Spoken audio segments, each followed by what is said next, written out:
పేరు డి గురప్ప. నేను forest range officer Kadiri. So నిన్న సాయంకాలంగా మాకు ఈ కుమ్మరవాళ్ళపల్లె పక్కలో ఉన్నటువంటి ఒక స్టోన్ క్రషర్లో పని చేస్తున్నటువంటి కూలీల నుంచి ఒక ఫోన్ వచ్చింది.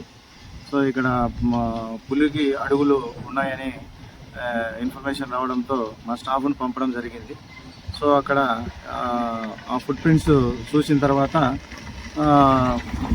అవి చిరుతపులి ఫుట్ ప్రింట్స్ లాగా గుర్తించినాం. సో వాటి పక్కలో 2 పిల్లలు కూడా ఫుట్ ప్రింట్స్ కనిపించినాయి. సో డైరెక్ట్ సైట్ లేదు, ఓన్లీ ఫుట్ ప్రింట్స్ మాత్రమే కనిపించినాయి.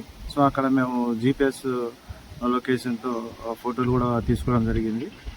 మేము స్కేల్తో చూడగా అవి 10x8 సెంటీమీటర్స్ తో మెజర్మెంట్స్తో ఫుట్ ప్రింట్స్ ఉన్నవి. చిన్న వాటికి వచ్చేసి 4x2.5తో ఫుట్ ప్రింట్స్ ఉన్నవి. సో ఇక్కడ ఉన్నటువంటి కూలీలకు కానీ ప్రజలకు కానీ నిన్న అవేర్నెస్ ప్రోగ్రామ్ పెట్టడం జరిగింది. ఆ ప్రోగ్రాంలో మీరు ఎటువంటి వాటికి ఫుడ్లో మీకు ఇబ్బంది కలుగుతుందని చెప్పేసి ఫుడ్లో విషం పెట్టడం కానీ, కరెంటు వైర్లు లాగి పెట్టడం కానీ, ఉచ్చులు పెట్టడం కానీ అటువంటి చేయకూడదు.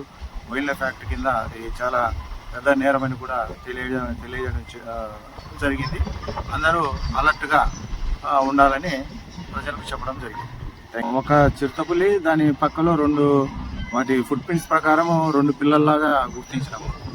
మొత్తం 3 ఉన్నవి, ఇంకా ఉండొచ్చు. మేము కెమెరా ట్రాప్స్ కూడా పెట్టి వాటిని మానిటరింగ్ చేస్తాం.